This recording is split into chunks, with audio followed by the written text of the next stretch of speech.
Selamun Aleyküm. Cuma bkhir. Şamanım, baş inşallah. Udapar Genel Başkan Yardımcımız Vedat Tuzluk, İlçe Başkanımız Cengiz Aydın Bey. Şamanım, baş inşallah. Baş inşallah. أنا من ملاتي بزيارتك بينهم دعاء واجب يسنجوا دعاء يمكن إن شاء الله وتشكيل هذا خاصة كيف باش كيف سلام من ملاتي خاصة كيف تقدر تشوفها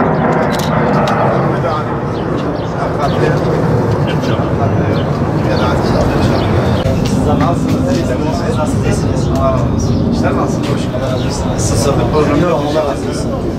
Olmaz yeter. Allah razı olsun. Var mı iyisin? Çok çok şükür. Hayırlı işler. Hayırlı arkadaşlar.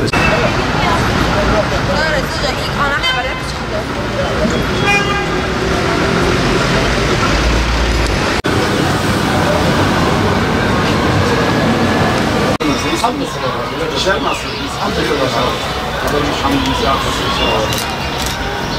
Elhamdülillah. Elhamdülillah.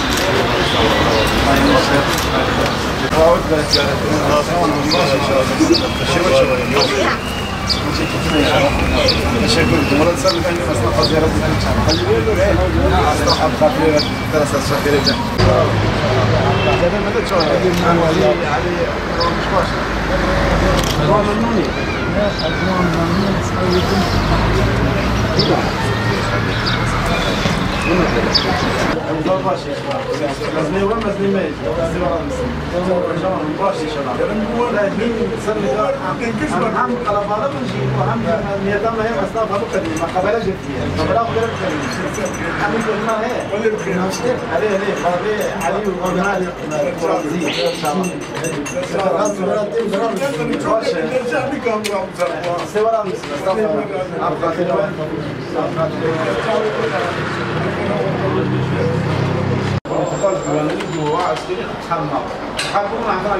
مثل سالك درباش و تعلق کردیم نه از آن خلق کردیم. میگه هر مدت کردیم مثلا آن کنار کنیم کار باش کنیم. میگیم دربار کی؟ هو هذا المدد موجود. من بود و من مقابل سال استدلال. چون حافظ ودا تکلیف و مقابل سال. في الزمان ضرب يا قام بقولن نكرن سر مديا جملة تشكيل كنا مثلا والله صار كبر مقرادي كشامبيا زمان قاعدين خالين كيف بوقت أنا قاعد işler nasıl? Program yapıyorlar. Et fiyatları düşmüş mü sahalar?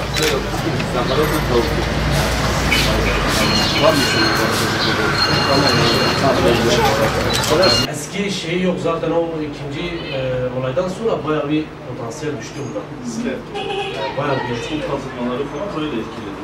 Yani bayağı. Bir de bu 2-3 aydır bayağı bir sektörler mesela çoğaldı, telefon sektörü özellikle.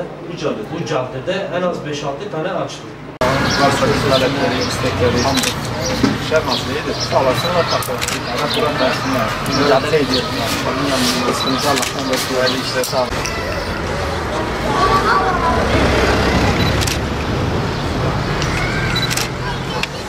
Hüdapar rutin esnaf ziyaretlerine devam ediyor. Bugün de Diyarbakır ili Bağlar ilçesinin Emek Caddesi'ni oradaki bulunan esnafları ziyaret ettik.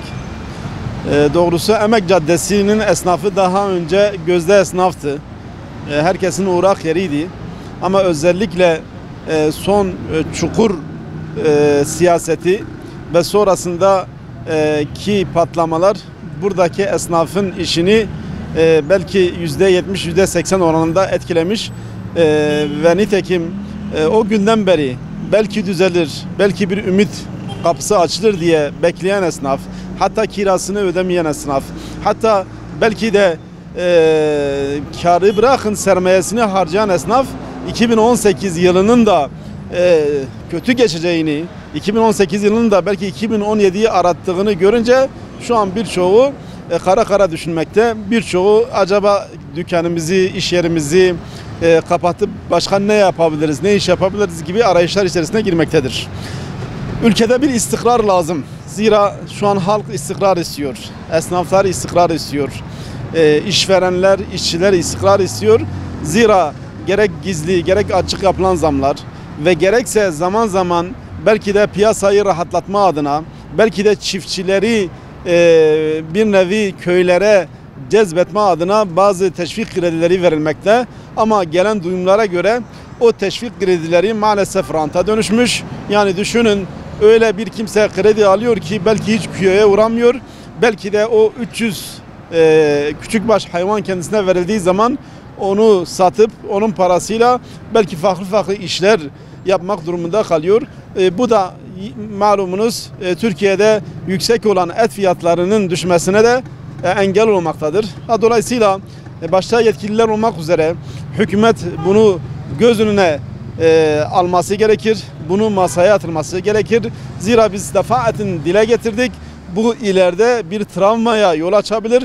Zira bir halk belki farklı imkanlar olmasa idare edebilir.